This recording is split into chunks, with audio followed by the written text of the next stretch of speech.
जो देखन मैं चला, बुरा ना मिलिया कोई, जो दिल ढूंढा आपना, मुझसा बुरा ना कोई। नमस्ते दोस्तों, मेरा नाम स्मृति है और आज हम चतुर्थ भाव की चर्चा लेकर के आप लोग के सामने प्रस्तुत हुए हैं। दोस्तों, अभी तक मैंने प्रथम भाव, द्वितीय भाव एवं तृतीय भाव की जानकारियाँ आप लोगों को दी है। प्रथम भाव हमारी आत्मा होता है, हमारा चरित्र होता है। द्वितीय भाव हमारा धन, कुटुंब, वाणी का होता है। तृतीय भाव हमारे साहस, पराक्रम, भाई बहनों का होता है, हमारे मित्रों का होता है। और जो चौथा भाव जो होता है, हमारी माँ का घर होता है, हमारा सुखों का घर होता है, हमारा इमोशंस होता है। दोस्तों, यदि आप लोग को मेरे वीडियोस पसंद आते हैं तो कृपया कर लाइक करें, सब्सक्राइब करें और कमेंट्स जरूर करें। चतुर्थ भाव हमारे इमोशंस को दर्शाता है। ये हमारी सोच होती है। हमारी सोच कैसी हो सकती है, ये चतुर्थ भाव बतलाती है। मानसिक शांति, अशांति। हमारे संस्कार, जो हमारे माँ के द्वारा दिया गया संस्कार, ये चतुर्थ भाव से ही देखते हैं। हमारा सुखों का घर होता है चतुर्थ भाव।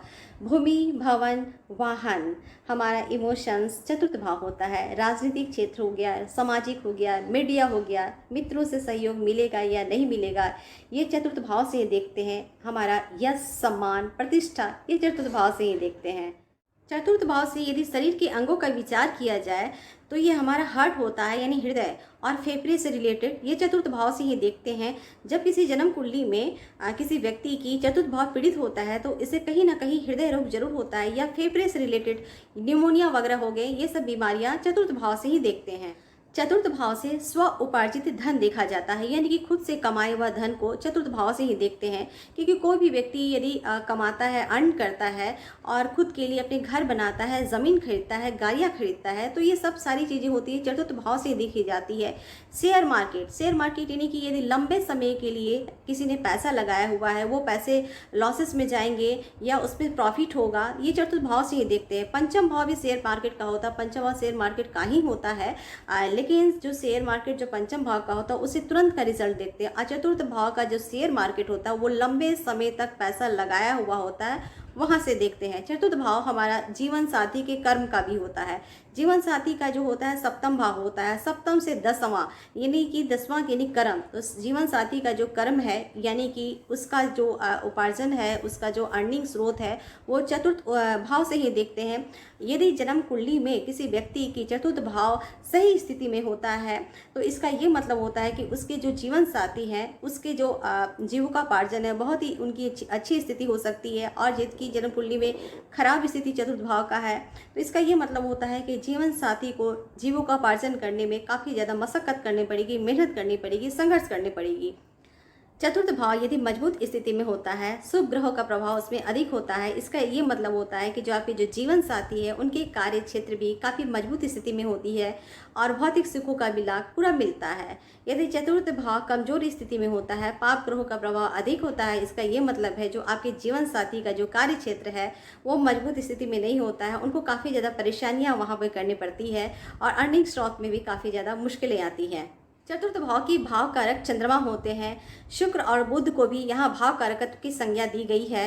देवगुरु बृहस्पति देव भी यहाँ बहुत ही अच्छे फल प्रदान करते हैं। इसका मतलब ये होता है कि चतुर्थ भाव यदि शुभ स्थिति में होता है, शुभ ग्रहों का प्रभाव उसमें होता है, तो जातक की जिंदगी काफ़ी इजी हो जाती है। उसके लाइफ में संघर्ष नहीं होता है, उसे आसानी तरीके से सब कुछ प्राप्त होता है, भौतिक सुखों को प्राप्त करता है, ज़मीन, जायदाद, प्रॉपर्टी सब कुछ होता है, समाज में मान सम्मान मिलता है, सारी चीज़ों को, सारे सुखों को पाता है, माता का भी सुख उसे मिलता है। चतुर्थ भाव में यदि शनि, मंगल, सूर्य, राहु या केतु जैसे क्रूर ग्रह बैठे हों तो इसका ये मतलब होता है कि उसकी ज़िंदगी इजी नहीं होती है। मानसिक अशांति को हमेशा उसके अंदर मानसिक अशांति बनी रहती है, लाइफ उसकी इजीली नहीं चलती है, लाइफ में संघर्ष रहता है, माँ के सुखों में भी कमी होता है। यदि माँ के साथ रहता है तो कुछ ना कुछ विवाद होते रहता है या माँ से उसकी दूरी रहती है। कुल मिला के देखा जाए तो चतुर्थ भाव में शुभ ग्रहों का प्रभाव काफ़ी अच्छा फल प्रदान करता है, और यदि चतुर्थ भाव में अशुभ ग्रहों का प्रभाव अधिक होता है तो मानसिक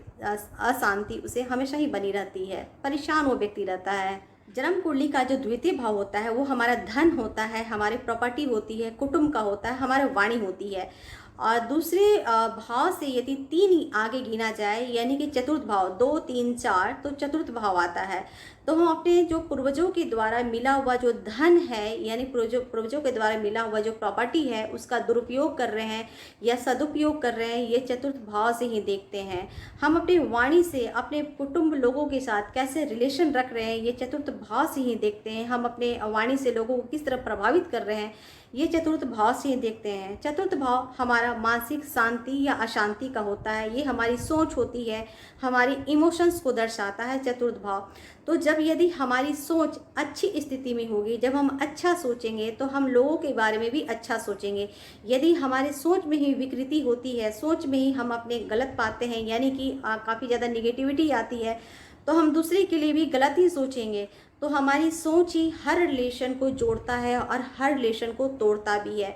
तो यदि मानसिक शांति बनी हुई है हमारी सोच में, तो हमारे रिलेशंस हर जगह बने रहेंगे। और यदि मानसिक अशांति बनी रहती है, मानसिक शांति भंग हुई रहती है, तो हमारे रिलेशंस भी दूर होते चले जाते हैं। यदि जन्म कुंडली का चतुर्थ भाव टोटली पीड़ित इस अवस्था में हो, यानी कि चतुर्थेश नीच राशि में बैठे हो, नीच राशि में बैठने के बाद फिर छठे आठवें 12वें में चले गए हो, पाप पीड़ित हो, पाप ग्रहों का प्रभाव अधिक पड़ रहा हो, किसी भी प्रकार का शुभ ग्रहों का प्रभाव उस पर नहीं पड़ रहा हो, इसका मतलब वो व्यक्ति काफ़ी ज़्यादा असंतुष्ट रहता है, मानसिक अवसाद से ग्रस्त रहता है, वो उसको शांति नहीं मिलती है, न तो वो खुद खुश रहता है, न दूसरों को खुश देखना चाहता है। आसपास मित्रों से भी लोग वो द्वेष की भावना रखता है, समाज से भी वो कटा कटा रहता है। टोटली देखा जाए तो चतुर्थ भाव में जो शुभ ग्रह का प्रभाव नहीं होता है, तो वो व्यक्ति काफ़ी ज़्यादा परेशान रहता है। जीविकोपार्जन के लिए भी उसको काफ़ी ज़्यादा संघर्ष करने पड़ते हैं। चतुर्थ भाव हमारा समाज का होता है, मीडिया, राजनीति और जनता का होता है। यदि चतुर्थ भाव शुभ स्थिति में होता है, यानी कि शुभ ग्रहों का प्रभाव हो, तो वो तो अच्छी स्थिति में होता ही है, वो शुभ फल अच्छे प्रदान करते ही हैं। लेकिन यहाँ क्रूर ग्रह भी बैठते हैं, अच्छी स्थिति में होते हैं, यानी कि उच्च का होकर बैठे हों, मित्रवत होकर बैठे हों, शुभ ग्रहों का प्रभाव भी इस पर पड़ रहा हो, तो इसका ये मतलब होता है कि उसके समाज में एक अच्छी सामान्य जो छवि होती है वो उसे मिलती है, समाज में उसका मान सम्मान मिलता है, प्रतिष्ठित वो इंसान होता है, मीडिया क्षेत्र में भी उसे वहाँ सफलता प्राप्त होती है। चतुर्थ भाव में यहाँ चंद्रमा यदि नीच के भी होके बैठे हुए हो, तब भी जो है ना चंद्रमा सुखों में कमी नहीं होने देता है, माँ का पूरा सुख मिलता है, भौतिक सुख में कोई कमी नहीं होने देता है।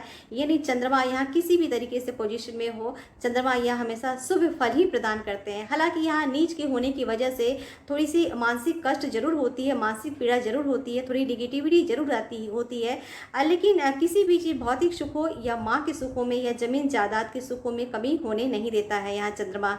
चतुर्थ भाव में यदि चंद्रमा अकेले होते हैं, 2, 3 या उससे अधिक क्रूर ग्रह उसे देख रहे हो, पाप ग्रहों का प्रभाव उस पर अधिक पड़ रहा हो, किसी अन्य शुभ ग्रह की दृष्टि उस पर नहीं पड़ रही हो, इसका ये मतलब होता है कि चंद्रमा जो हम सोचते हैं हमारा मानसिक अवस्था होती है वो सही स्थिति में नहीं होती है, मन में निगेटिविटी विचार आते हैं और थोड़ी संघर्षमय यहाँ जिंदगी हो जाती है। क्रूर ग्रहों की प्रभाव की वजह से यहाँ चंद्रमा दूषित हो जाता है, माँ के सुखों में भी कमी हो जाती है यहाँ पर। और ये भी देखा गया है कि या तो माँ बीमार पड़ सकती है या माँ से दूरियां हो सकती है। जन्म कुंडली में 3 मोक्ष त्रिकोण भाव होते हैं, चतुर्थ भाव, अष्टम भाव और द्वादश भाव।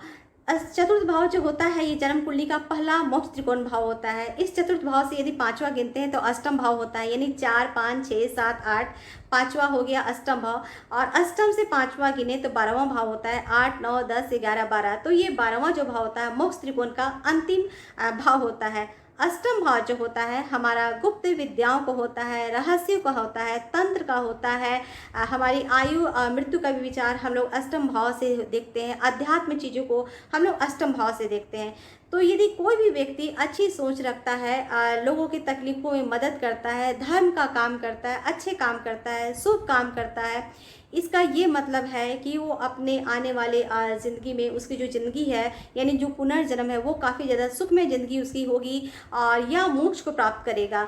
यदि कोई व्यक्ति अधर्म का काम करता है, बुरे काम करता है, व्यक्ति कोई दूसरा व्यक्ति तकलीफ में है, उसकी हंसी और उड़ाता है, उसका मजाक उड़ाता है, तो इसका ये मतलब है कि वो व्यक्ति अधर्म का काम कर रहा है और उसकी जो आने वाली ज़िंदगी यानी पुनर्जन्म है वो काफ़ी ज़्यादा तकलीफमय हो सकती है और काफ़ी ज़्यादा कष्टमय ज़िंदगी हो हो सकती है। इसलिए हर व्यक्ति को हमेशा धर्म का काम करना चाहिए, अच्छी सोच रखना चाहिए, पॉजिटिव सोच रखनी चाहिए। किसी से द्वेष ईर्ष्या की भावना बिल्कुल भी नहीं रखनी चाहिए। चतुर्थ भाव में यदि चंद्रमा होते हैं तो माँ के सुखों को तो प्राप्त करता ही है, साथ में सारे सुख सुविधाओं को प्राप्त करता है। यहाँ पर बैठे बुध और शुक्र भी चंद्रमा की तरह काफ़ी सुखों को वो प्रदान करते हैं। यहाँ बैठे यदि देवगुरु बृहस्पति देव हैं तो समाज में एक अलग पहचान देते हैं, मान सम्मान आपको देते हैं। यदि यहाँ बैठे मंगल ग्रह हैं तो घर में काफ़ी ज़्यादा कलह का वातावरण उत्पन्न कराते हैं। ऐसे लोग यदि जमीन जायदाद प्रॉपर्टी से लेकर काम करते हैं तो उसमें सफलता प्राप्त करते हैं। यदि चतुर्थ भाव में सूर्य ग्रह बैठते हैं तो आपको सरकार से जुड़े काम करने पड़ सकते हैं या गवर्नमेंट जॉब में वो व्यक्ति उन्नति करता है, सफलता प्राप्त करता है। यदि यहाँ पे शनि बैठे हुए हैं, शनि क्षेत्र अधिपति होते हैं चतुर्थ भाव के, यानी जमीन से जुड़ करके वो व्यक्ति इतना अधिक मेहनत करता है कि काफ़ी ज़्यादा प्रॉपर्टी अर्जित कर पाता है। यदि इस चतुर्थ भाव में राहु बैठे हुए हों तो राहु माँ से काफ़ी ज़्यादा जोड़ता है, माँ से काफ़ी ज़्यादा वो अटैच रहता है। ऐसे ही लोग भाग्योदय जो उनका होता है जन्म स्थान से दूर जा कर के होता है या विदेश में जाकर ऐसे लोगों की उन्नति होती है। जन्म कुंडली में यदि चतुर्थ भाव केतु में बैठे हो तो इसका ये मतलब होता है कि वो समाज में मान सम्मान्य तो पाता ही है, साथ में हर भौतिक सुखों को भी वो प्राप्त करता है। हालांकि चतुर्थ भाव में क्रूर ग्रह हो तो मानसिक स्थिति जो होती है उसकी ठीक नहीं रहती है, यानी कि कुछ ना कुछ असंतुष्टि कहीं ना कहीं जरूर बनी रहती है। जो एक सुख जो शांति होती है वो शुभ ग्रहों की वजह से ही हो सकती है। यहाँ बैठे क्रूर ग्रह हमेशा आपको कहीं ना कहीं संघर्ष कराते रहेंगे, थोड़ी तकलीफ जरूर देते हैं। लेकिन यदि शुभ प्रभाव में ये क्रूर ग्रह बैठे हुए हैं तो बहुत ही अच्छी स्थिति आपकी बनती है। चतुर्थ भाव यदि पीड़ित अवस्था में होता है, क्रूर ग्रहों का प्रभाव उस पर बहुत ज़्यादा पड़ रहा हो, अधिक पड़ रहा हो, एकदम शुभ स्थिति में बिल्कुल नहीं हो तो व्यक्ति की ज़िंदगी काफ़ी ज़्यादा संघर्ष हो जाती है। जीविकोपार्जन के लिए भी उसे सोचना पड़ता है। चतुर्थ भाव हमारी सुख सुविधाओं का होता है, मानसिक शांति का होता है, भूमि भवन वाहन का होता है, समाज का होता है, सरकार का होता है। यदि चतुर्थ भाव को शुभ बनाना है तो हमें अपने विचारों में बदलाव लाना पड़ेगा।